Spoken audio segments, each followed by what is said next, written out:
प्राचीन समय में किसी नगर में एक वैश्य रहता था। वह वैश्य बहुत ही धनी था। उसे किसी बात का कष्ट न था, परंतु उसके पास विशाल वैभव होते हुए भी उसके कोई संतान न थी, जिसके कारण वह वैश्य हमेशा दुखी रहता था। वैश्य भगवान शिव का अनन्य उपासक था। प्रत्येक सोमवार को वह शिव जी की पूजा तथा व्रत किया करता था। सोमवार के दिन सायंकाल वह शिव मंदिर में दीपक जलाता तथा उन्हें अनेक प्रकार के व्यंजन अर्पित किया करता था। इसके बाद पत्नी सहित भगवान का प्रसाद ग्रहण करता था।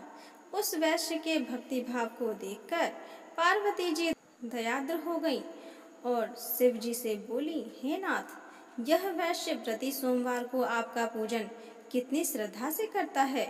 आप इसकी संतानहीनता दूर क्यों नहीं करते। पार्वती जी की बात सुनकर शिव जी ने कहा, हे देवी, इस वैश्य को संतान न होना इसके पूर्व जन्म का फल है और वह अपने कर्मों का फल भुगत रहा है। पार्वती जी ने कहा, हे भगवान, यदि आप अपने भक्तों का कष्ट दूर नहीं करेंगे तो भक्तजन आपकी पूजा और आराधना क्यों करेंगे। इसीलिए आप उसे अवश्य ही पुत्रवान बनाइए। पार्वती जी के उत्तर में शिव जी ने कहा, हे देवी, मैं तुम्हारे आग्रह से उसे पुत्र प्राप्ति का वर देता हूँ, परंतु इसके भाग्य में पुत्र सुख न होने से वह पुत्र केवल 12 वर्ष तक ही जीवित रहेगा। कुछ काल के अनंतर भगवान शिव की कृपा से वैश्य पत्नी गर्भवती हुई और 10वें मास में उसे पुत्र रत्न की प्राप्ति हुई। पुत्र उत्पन्न होने से वणिक के घर में अत्यंत आनंद मनाया गया, परंतु फिर भी वह वणिक निश्चिंत न हो सका, क्योंकि वह जानता था कि वह पुत्र केवल 12 वर्ष तक ही मेरे साथ रहेगा। इस प्रकार आनंद मंगल में 11 वर्ष का समय बीत गया। एक दिन उसकी माता ने पति से पुत्र के विवाह के लिए आग्रह किया। वणिक ने अपनी पत्नी से कहा, अभी विवाह की क्या चिंता है, अभी तो मैं इसे काशी में विद्या अध्ययन के लिए भेजना चाहता हूँ। पत्नी से ऐसा कहकर उस वणिक ने लड़के के मामा को बुलाया और उसे बहुत सा धन देकर कहा, तुम अपने इस भांजे को शिक्षा हेतु काशी ले जाओ, परंतु एक बात का ध्यान रखना, मार्ग में ब्राह्मणों को भोजन दक्षिणा देते तथा यज्ञ करते हुए जाना। इस प्रकार घर से दोनों विदा होकर रास्ते में ब्राह्मण को भोजन और दक्षिणा देते तथा यज्ञ करते हुए एक नगर में पहुँचे।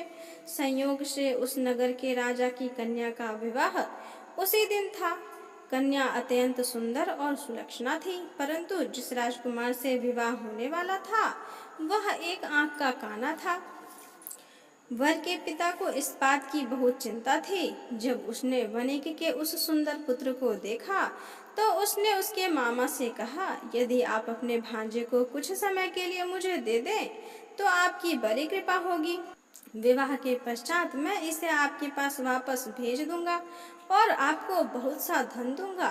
वर के पिता के इस प्रस्ताव से वह सहमत हो गया और अपने भांजे को नकली वर बनाकर विवाह मंडप में भेज दिया। परंतु जब वणिक पुत्र सिंदूर दान करके वापस लौटने लगा तो उसने राजकुमारी की साड़ी के एक छोर पर लिख दिया कि हे प्रिय, तुम्हारा विवाह मुझ वैश्य के पुत्र के साथ हुआ है।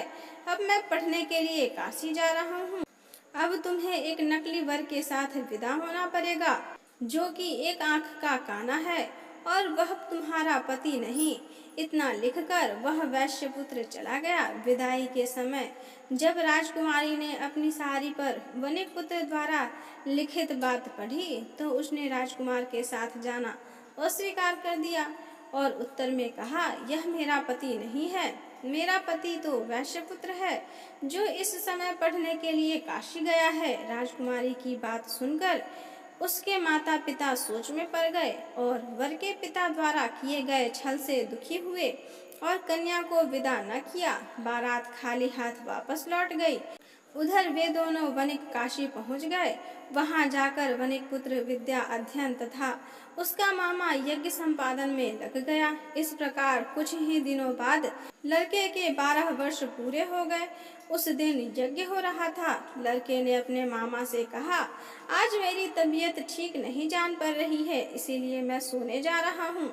थोड़ी देर बाद आकर जब मामा ने देखा तो अपने भांजे को मृत अवस्था में पाया, जिससे वह बहुत दुखी हुआ। परंतु उधर यज्ञ कार्य चल रहा था, इसीलिए यज्ञ भंग होने के भय से वह मौन ही रहा। जब यज्ञ की पूर्णाहुति हो गई और सभी ब्राह्मण वहां से चले गए तो वह जोरों से विलाप करने लगा। उसी समय दैव योग से पार्वती के साथ शिव जी उधर आ निकले।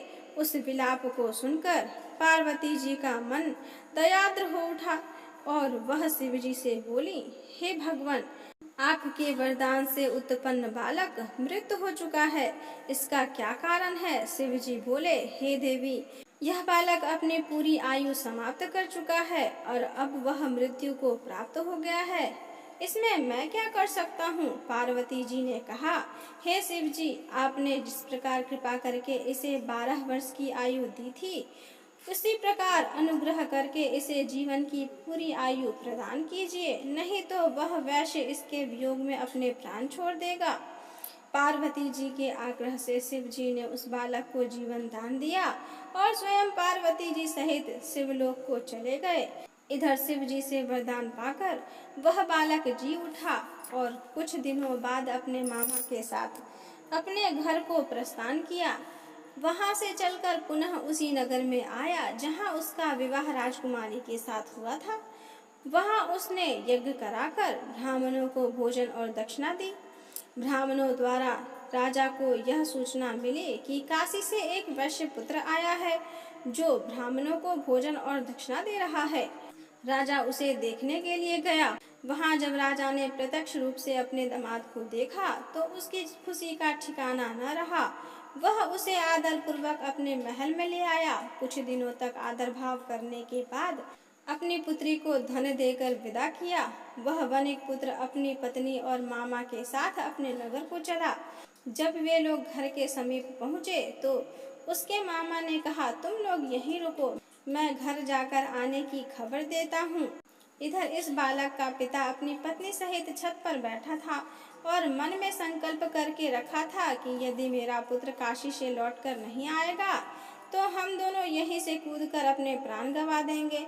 जब लड़के के मामा ने जाकर कहा कि तुम्हारा पुत्र विद्या अध्ययन करके अपनी पत्नी को साथ लेकर कुशलता पूर्वक वापस आ गया है, तो माता के आनंद की सीमा न रही।